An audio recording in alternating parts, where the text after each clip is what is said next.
Welcome back to Beginner's Breadboards, my electronics learning journey. Today we're looking at a 4-bit synchronous counter using D flip-flops. Now previously we looked at an asynchronous counter, and that asynchronous counter pretty much meant that every single flip-flop got a different clock dependent on what comes next. But with a synchronous counter, as you see here, every single flip-flop gets the exact same clock. And so with this method you can get away with using an IC where all the clocks are already tied together. So the flip-flops we're using for this project come from this IC, and that has 8 D flip-flops in one IC, but they all have the same clock. And so with our project, we're triggering our clock with a form of a low-pass filter and just a button as our clock input to make sure we just get one single edge every single time. But the general idea of how this works is it operates almost like a state machine, where you have a current state and a next state. And the next state is pretty much just the next number on the counter. The current state is represented by the Q output. So you have Q0, Q1, Q2, Q3 as your bits of the counter. And then the next state is what is on the D inputs. And the whole deal with this is pretty much calculating what that next state has to be dependent on what the current state is or what the current Q outputs are. And so you do this by writing down all of the logic. So you write in a row what the current state is, and then in another column pretty much what the next state needs to be after that. So after 0, 0, 0, 0, you need to get 0, 0, 0, 1, right? And so with dealing with all of that, you can figure out what logic needs to be used to figure out what the D input needs to be. And so after doing that, you get pretty much this, where the D input on D0 is just Q0 bar. So this just kind of a toggle. And instead of using a whole inverter IC, we just built one using CMOS devices. So a PMOS and an NMOS that makes an inverter.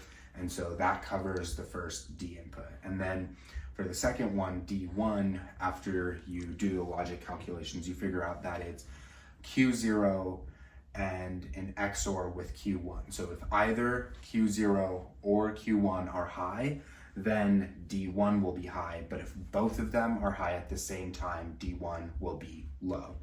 And so you keep going through this, and a pattern kind of emerges here where D2 is Q2 and then XOR with the AND of Q0 and Q1. So if Q0 and Q1 are high and Q2 is low, then D2 will be high. But if Q2 is high and then this AND doesn't meet its condition, D2 will still be high.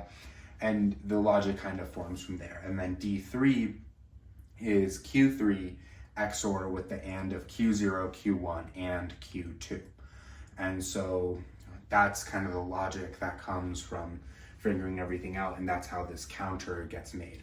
Now, the way we had to implement the logic with our ICs, we're just using an AND and an XOR IC. And we kind of see that here we don't have a 3-input AND gate, but from our D2 input, we're already having the AND output of Q0 and Q1.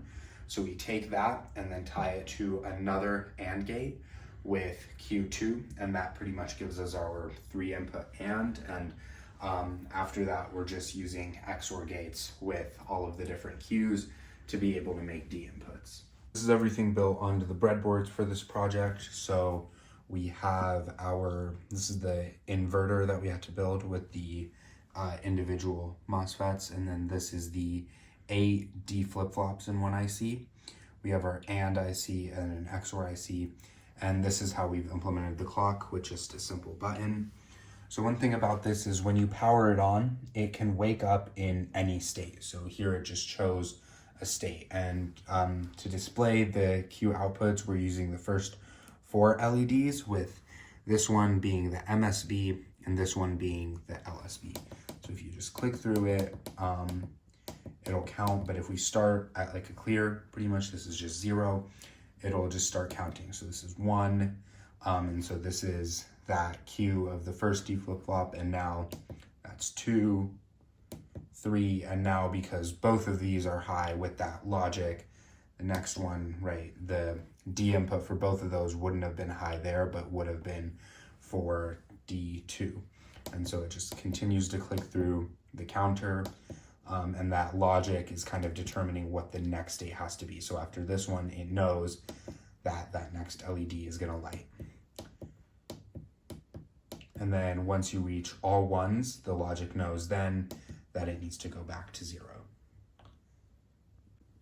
So just counting through all of the different numbers you can get. So every time you press the clock button, the number will increase by 1. So you have 1, 2, 3, 4, 5, 6, 7, 8, 9, 10, 11, 12, 13, 14, 15, and then it goes back to clear.